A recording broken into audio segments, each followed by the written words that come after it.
Hey, this is Professor Game, where we interview successful practitioners of games, gamification, and game thinking to help us multiply engagement and loyalty. I'm Rob Alvarez. I'm a consultant, I'm a coach, and I'm the founder here at Professor Game. And I'm also a professor of gamification and game-inspired solutions at IE University, IE Business School, EFMD, EBS University, and other places around the world. And before we dive into the interview, if you're struggling with engagement in your business and are looking to find out how to make your users stay with you, you will find our free community full of resources quite useful. You can find it for free in the links below in the description. So engagers, welcome back to another episode of the Professor Game podcast. We have Chris Dattoli. So we were joking right before we started right now. But Chris, we want to know, are you prepared to engage? I'm very prepared to engage, and thank you so much for having me. I'm very excited. Absolutely. Very excited here to have you as well. Chris is a bit of an unconventional guest, and you see why in a second, because Chris is a New Jersey-based voice actor who has been a part of various video games, audiobooks, anime, cartoons, commercials such as Khan in the fighter game Khan Sweet Fighter, Kuroki, Maiba in Rebite, and the psychopathic chef Rower in the animated series Hendaria, Arthur, Marty, and all the male voices in the physiological game Imago, Beyond the Nightmare, and in the video game Brigandine Grand Edition as Zemeckis, Kedor, and Paternus. He's voiced commercials for NFL Network, Disney, Microsoft, Lowe's, and more. And in addition to his voice resume, he's also an on-camera actor and model. And since 2024, he won a Voice Arts Award from the Society of Voice Arts and Sciences.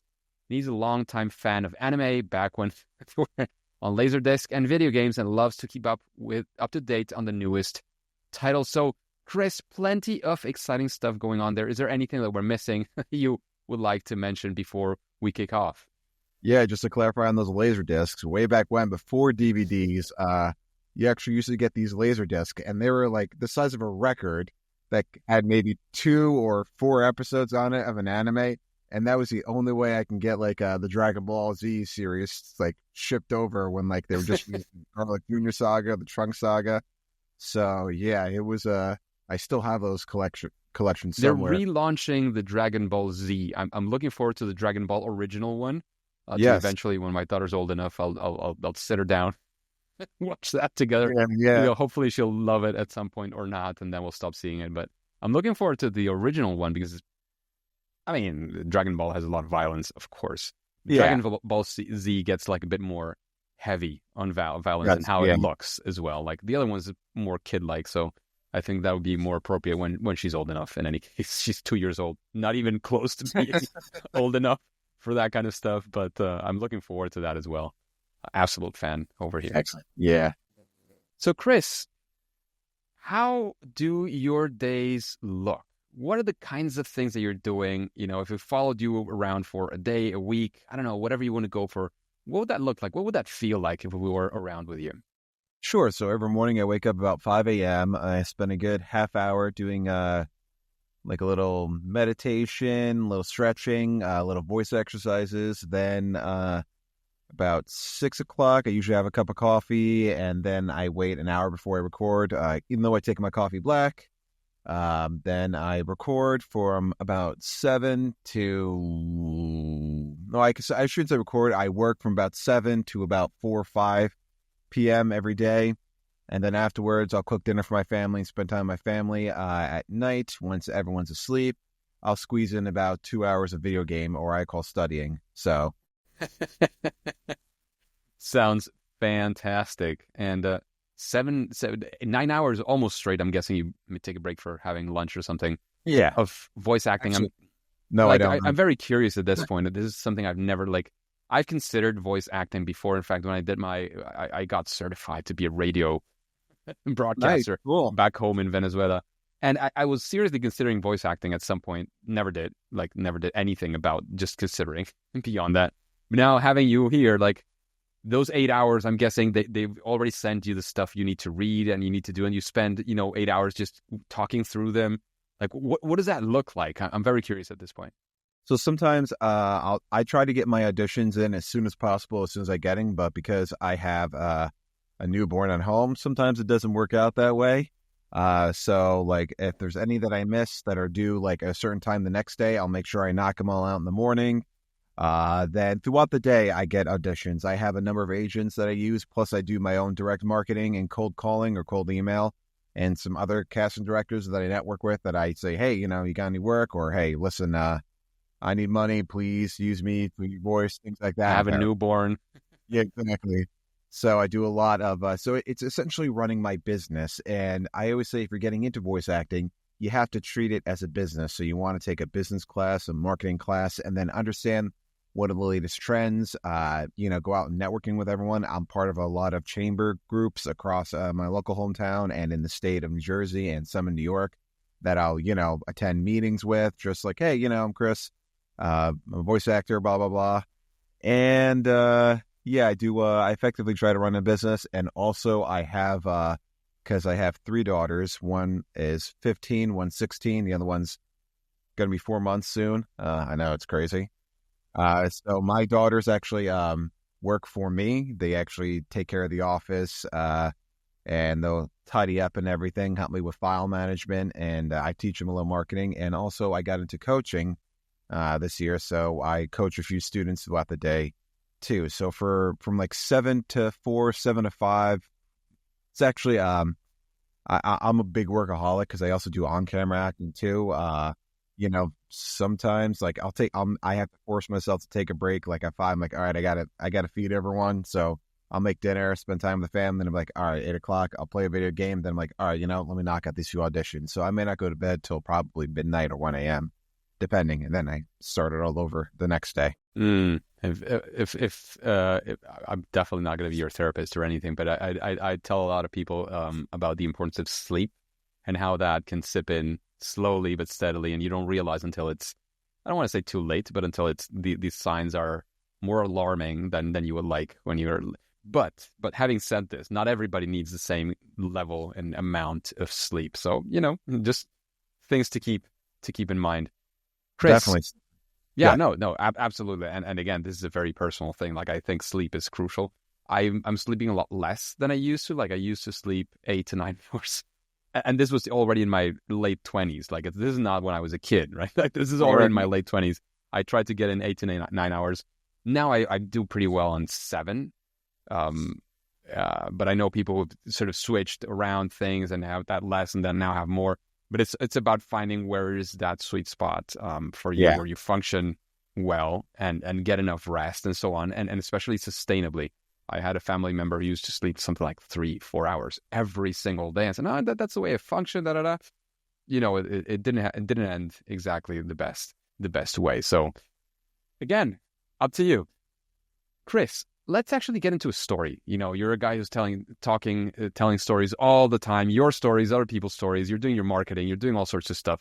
But we want to get into a story of a time where you were trying to do something, again, as related to games, video games, as you can, where you were trying to achieve something through video games of what you learned on these 2 hours of practice that you get in almost every day. And things just did not go well. It was a first attempt in learning. Maybe it went well afterwards. You learned some stuff. But we want to be in that difficult moment and see what were the lessons learned, essentially. Absolutely. So I would have to go back to a time I played a video game called Catherine. It was kind of like I want to say like an indie hit. I'm sure it was Catherine and a video game called La Pucelle Tactics. So 2 completely different games, strategy and turn-based RPG. And things were kind of going a little mess at the time. I came from a corporate marketing world. I was in like the big leagues, like director of marketing, things like that. And I wasn't happy in my job. And I would just kind of unwind by playing video games and just kind of, I realized I was always like not succeeding in the video game. I'm like, all right, something's wrong. Like, this is the way I relax. And the way I'm relaxing is kind of like overtaking. I'm making silly mistakes. I'm like, all right, what's going on here? I actually took that as something, it was something as simple as playing the video game La Pucelle Tactics. I got to the final boss and, spoiler alert, like one of the main characters was actually one of the main villains and another main character was actually the main protagonist. And it just made me think like they went through their whole life thinking they were something. and they turned out to be something completely different. And it made me think, like, that actually made me pause. I don't know why. I remember putting the controller down, looking and thinking, I need to change careers. That was the first thing like came to mind. I learned, like, I'm not happy what I'm doing. Like, I was making good money. I was able to support my family and everything, but it was just, I'm not happy in what I'm doing. So it was also another force that drove me to get into voice acting. It was a TV show called Avatar: The Last Airbender, but it was really the video games that made me stop and go, oh my God, like, I need to change what's going on in my life. I need to be happy, and I wanted to focus on happy. And I literally the next day walked in and quit my job and pursued voice acting. I was going to ask, like, what was the process after that? Next day, it's a pretty, straight up, and that's it. You didn't have any, like, did you have a backup plan? Like, how did you, I'm extra curious right now. How did you manage that, in your family and financially, like, no necessarily details, but just overall, what did that look like for you? So looking back, it was the smartest move I ever made, but it was also the dumbest move I ever made because, little backstory on my two oldest daughters. My wife is their stepmom. My girl's mom, she took off when my youngest was almost a year and just took off. So I had to raise him on my own. So when I quit my job, all of a sudden I'm left raising two daughters and don't have any income. So that's when I started pursuing voice acting. I got coaching, made my demos. Then I started getting a job, little jobs here and there. Then I got a big job.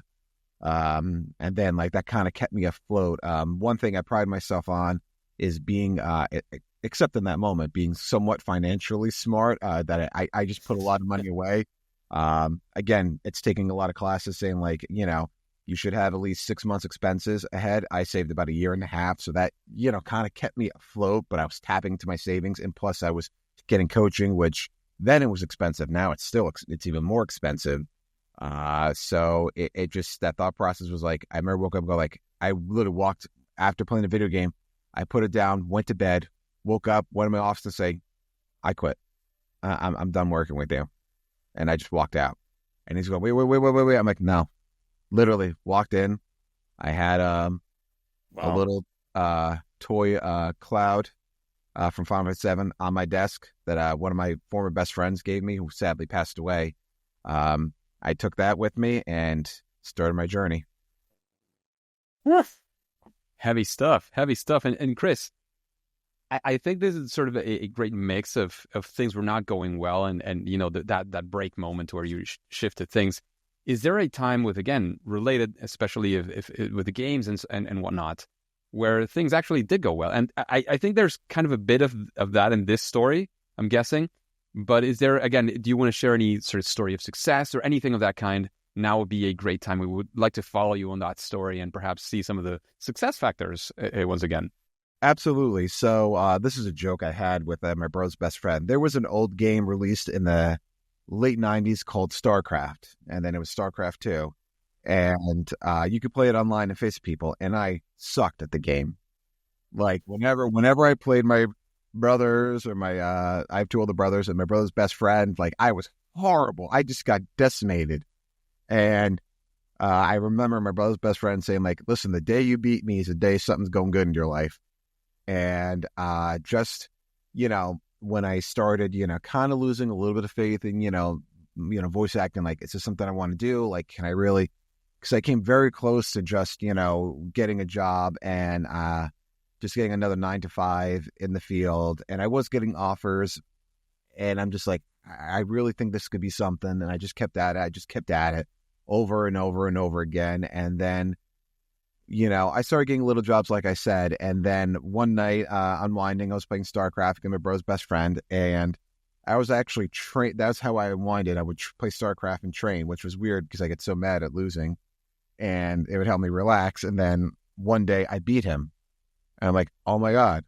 I'm like, Zerg for the win. Zerg against the Terran. I beat you, man. I don't believe it. He goes, why, man? It only took you like 15, 20 years. I'm like, yeah.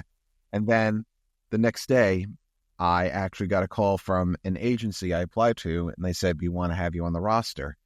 So that was my first, oh, wow, that's pretty cool. So then I got a few jobs from that. and then I got another agent, and then I got a few more jobs, and then like the momentum started going, and I started, getting job after job, and I do a lot of corporate narration, so that's which is a lot. Jobs are pretty good paying, and Yeah, naturally. one after another, and I'm like, oh my god, this is incredible, and I just kind of rode that wave and just thought like, and then one day I said like, oh my god, it's because I beat my brother's best friend in Starcraft. that was it. That was the defining. That is the moment. reason why this all Yeah. happened. It was a sign from the gods, right? Yeah. And funny thing is, they just released. It was when they released the Starcraft 3, so everything was kind of completely different. So I trained in that. I molded myself in that to to be better than him, and I beat him that one time. And I'm like, all right. And it also made me think like one day, after completing a job, I had to go into New York, and it was actually on the train ride home, and I thought, it may be a little cliche, but I thought like, you know what? If I train as hard in voice acting as I did in StarCraft, trying to beat my brother's best friend, his name's Carmen, trying to be Carmen, then I can do good in life. Like, if I focus that energy, of course, still play video games and have fun because I'm a big nerd, but like put it towards other creative things that I'm really passionate about, I can make it. And of course, with voice acting, there's extreme highs. There's also extreme lows. There was times where I didn't book anything for months at a time. But you know what? I never lost my momentum. I just kept it going. I just kept training. Now, because I have a newborn, things are slowing down a little bit. You mentioned sleep. I actually am getting a little more sleep right now. In the last week, I haven't stayed up past 10 o'clock. So, which is different for me. I still wake up the same time every morning. So, yeah, that's my story, my success story. Interesting. Like I like initially I was going to say, and well, I still hold it that, beyond superstition, people might believe, not believe that. That's up to everyone. But I'd like to think that one of the things that helps there is they always talk about mindset, right? In business and coaching and all these things, mindset is a big thing. And there's science behind it. It's not just woo-woo. You change your mindset and the world opens up and the universe. Like maybe, but there's also other things in yourself that actually change when your mindset changes. So yeah. I was going to say like you want that, and yeah, maybe an opportunity came in, but if that hadn't happened, maybe for you and the attitude you would have had at it and the mindset you would have had might have not been the same one. So I would like to think at least that moment when you beat your brother's friend or your friend's brother, brother's best friend, yeah, your brother's best friend, he's like a brother to me too. So I want to think that that's what unlocked that mindset and set you in doing that. And because of the gods or for other reason, it happened at the right time where things were also happening.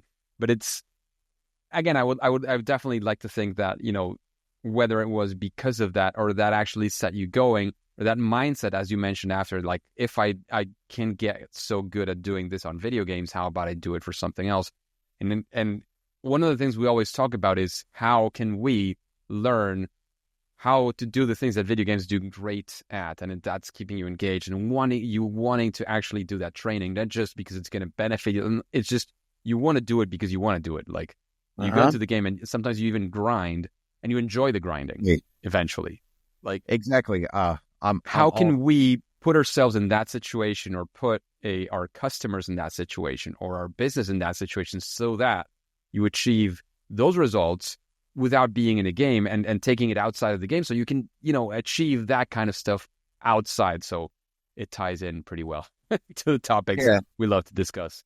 I probably because, especially because I'm a big RPG guy, whenever I would play RPGs, I would just grind for literally hours on end. I would take the fun out of the game. Unreasonably long hours. Yes. But like whenever I faced the bosses and the side quests, I would dominate. And my friends would be like, "Oh, I'm having such a hard time beating this boss." I go, "Really?" And then I would be like, "Well, why is your level so low, dude? Like, you need to be at least 10, 15 levels higher. Like, what level are you?" I'm like, "Oh, I'm level 70. I'm like, "Dude, you're only like a quarter through the game." I'm like, "Yeah, so." It was kind of like when Final Fantasy 16 came out, there was this little trick to jump like to level 99. And me and my best friend, we were playing, and it was very early in the game. He goes like, "Oh, what part you're at?" I'm like, "Oh, I'm here." I'm like, "Oh, I'm all the way over here." He goes, "What level you at?" I'm like, "Oh, I'm 99." He goes, "What?" I'm like, level 99. I'm like, "I'm not afraid to go out at night anymore, man. I dominate." He's like, "Dude, I'm level 30. Like, why?" I'm like, it makes it a little easier. That way, when I play the story, I don't get so mad if I, you know, you know, You don't like to get upset by being I beaten don't. up Oh by my the god, monsters. I used to be so bad, throw like the worst temper tantrums when I lose at video games. It has to do with playing Mega Man when I was a kid. Just those old school side scrollers, just constantly losing. I remember me and my brothers would huddle one another and just play those like, oh my god, just Mega Man. I don't know why I'm throwing out Mega Man, but maybe because Mega Man was always the hardest game, every single one. And I remember like we would just jump, and we jump, and then like the brick would disappear or something like that. I'm like, all right, now they have like the Mario Maker now where you can make your own like extreme level. I'm like, I played that in Mega Man. I could probably do that. No, I'm horrible now. I lost my skills. Games nowadays definitely are a lot easier than how I used to play. I like to think like one of the things I've realized, I did have sort of a time when I was not playing, surprisingly, and now with I started once again like seriously quote unquote playing PlayStation 4. I realized that I can finish the games, and it's reasonably possible. Like I don't have to become a madman to be able to get to the final boss and have a real chance at beating the final boss. So I do think it's been different. It's more accessible in that sense. But then you still face games like Dark Souls and Souls-like games, and there's still all the drama and all the throwing a controller at the screen and stuff. I never did that. I had tantrums, but I never. In general, I tended to be a kid who was like very careful with stuff. I cared for my stuff very deeply. I'm not sure why, but I did. Yeah, no, So even considering throwing my controller was something that was not a possibility. Essentially, like yeah. I saw other people doing. It's like, dude, that's your controller. Why are you doing that? Like, Oh my god, yeah. and there are people who do it, and I'm not judging. It's like me. I don't think I controlled myself better. It's just that for me, throwing the controller was something very, very important not to do. Whereas for other people, the important thing was, something else. Like maybe they broke the controller, got another one. I don't know if it's because of that, but anyways, for me, like it was a big thing not to throw the controller. Once I tried that and just throw it through like in the sofa, I knew it was super safe. It's yeah. like, well, I don't even feel better about this. So why would I do it? Like I still feel very, very frustrated. So what's the purpose of throwing the controller? And I never did it again. So that I can relate to that in a way. So there were 4 words I always heard whenever I threw a tantrum when I was a kid, and it made it like took my anger level from like here all the way to the top. And it was, it's just a game. And it was just like, and like I couldn't yell at my parents, so I have to sit there and just be so mad and just kind of let it boil inside me. I again never threw my controllers. The only thing I ever threw was my Nokia cell phone, playing Snake, and those things are built like a brick house. Like they Different. could take a beating. So, but I never, except I would actually take my pillows, line it up, and throw the controller at the pillows. That way, I knew like it wouldn't break. And funny enough, after there was one time, it was I forget what video game it was, but I threw like a tantrum playing online. And then the next day, I got a project to record for a thing called the Rage Controller, to do with like it can actually sense like if your anger is getting low, how like to make you calm down and things like that. I'm like, oh, this is the universe telling me to calm down. So now I'll have this on all day, or at least when I'm playing, right? Yeah, or if I'm playing, I get upset. My wife would go, "Chris, stop," and it will make me even madder. But I go like, "All right, so just be so angry." Yeah, yeah, totally. So, Chris, thinking in terms of video games and how they can help you build skills or whatever you're thinking of, is there a best practice that you would say, well, do this and maybe it'll help you more? I mean, besides, of course, play more games. Is there something that you would say, well, do it this way or think about it this way? Or when you're facing a problem, think about it, I don't know, in a certain way. Would you say that there's something along those lines? Yes, whenever something creative, I like to tell people, think of your favorite video game. Why do you like it? What is it about this video game that you love so much? For me, it might be a little cliche, but it's Final Fantasy VII, the original, one of my favorite video games. So I think, well, why do I like this game so much? And I think like, oh, it's a story. It makes a connection. And I think like, why am I connected to a polygon figure? Like, why should I care about that? Like, yeah, why did I cry more times in this video game than like the movie Titanic or like other sad movies? And I think because it loops me in. So I try to think, think of your favorite video game, why you like that game so much, and how you could tell that story. So I love the story of Final Fantasy VII. How can I tell that? How can I do what they did without voices, just a script and using music to kind of tell my story in life and apply that to my work? So I try to think like I have to make people care, when I'm doing video games or even just doing like e-learning, I have to make sure like I need to care. I need to make a connection with that audience, so I apply that to my life. Also, I say, play your favorite video game, regardless if it's on Nintendo, PlayStation 5, Xbox, play it for at least an hour and a half every day. Even if you already beat it, just to kind of relive that, to make you feel like how you were when you first played it the first time.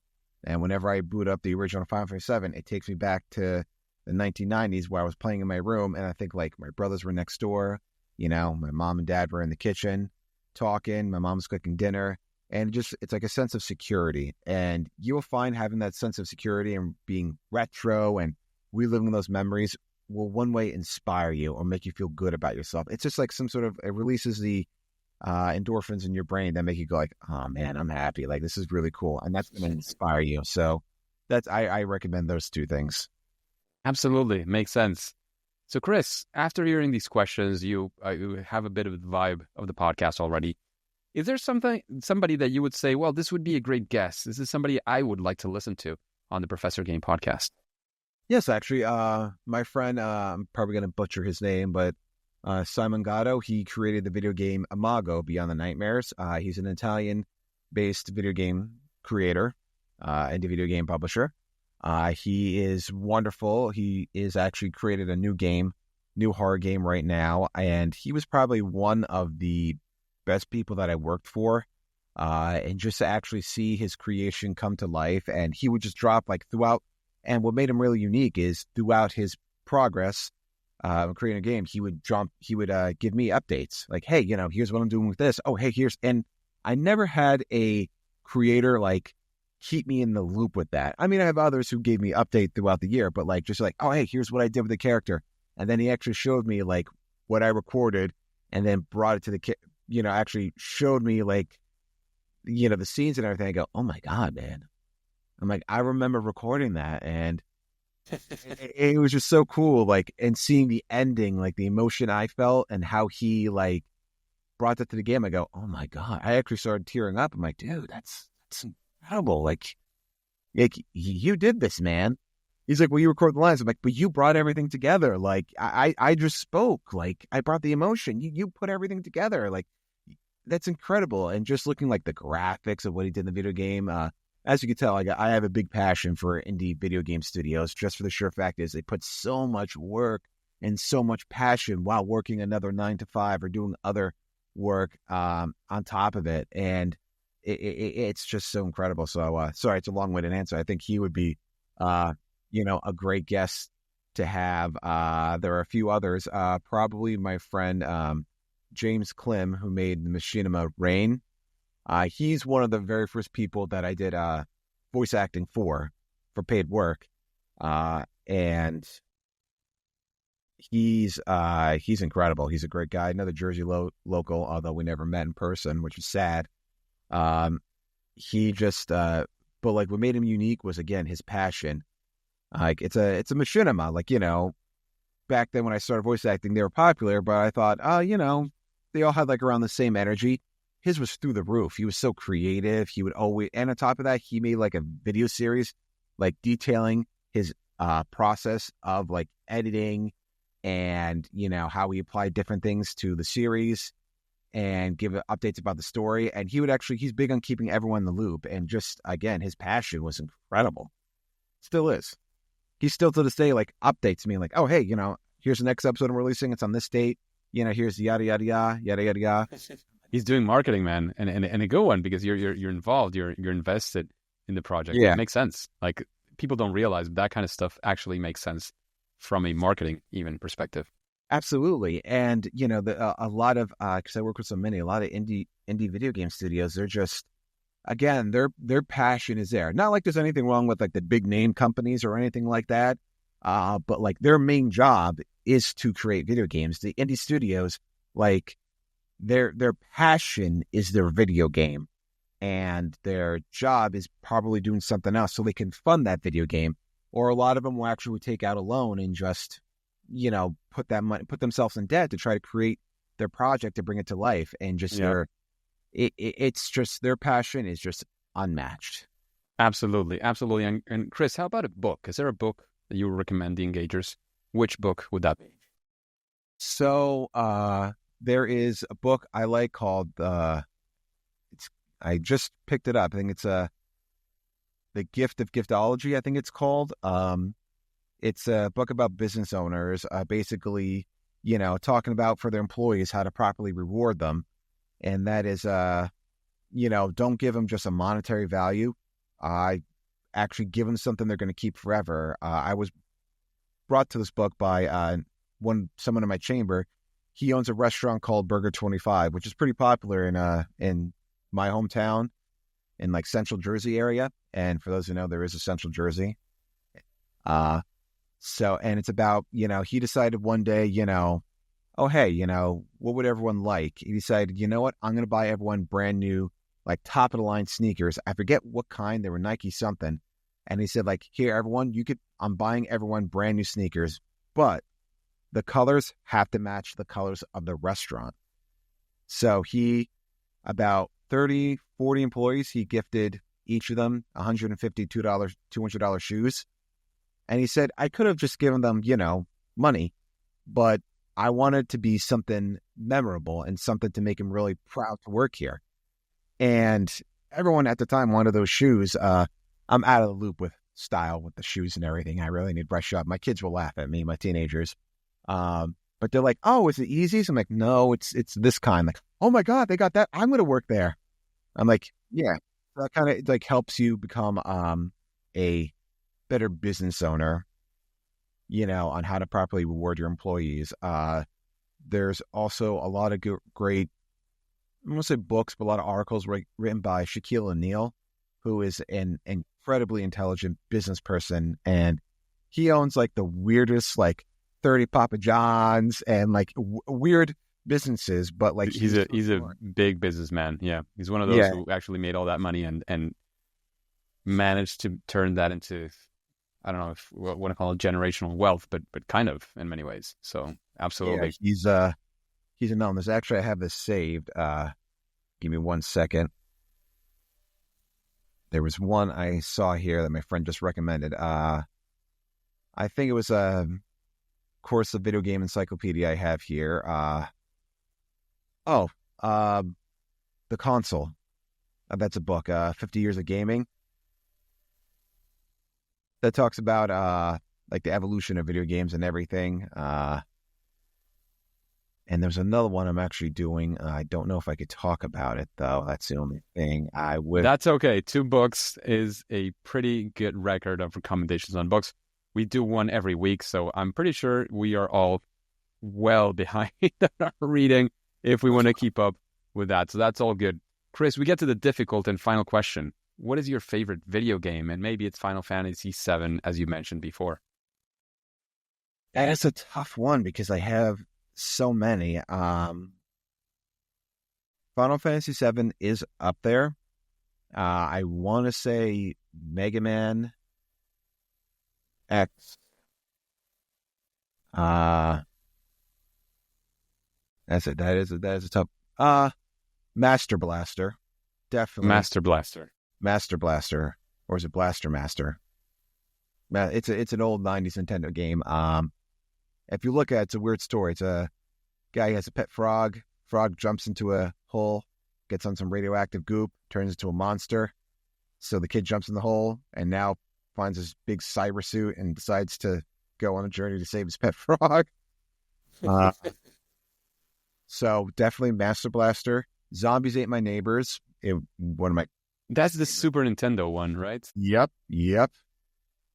And Monster Party, which is another weird like low end video game. So definitely those are my favorite. Love playing them. Okay, so which one is at the top? You mentioned 5. I missed the last one, to be honest, but which of those 5? Monster Party was the last one. So I guess it would have to be Final Fantasy VII. So just for the sheer fact of I played it so many times, and it was like the very first PlayStation game I ever got. Just like it was a connection, you know. My other brother's best friend told me about it. He was big into it, so just that was like my first real introduction to RPGs.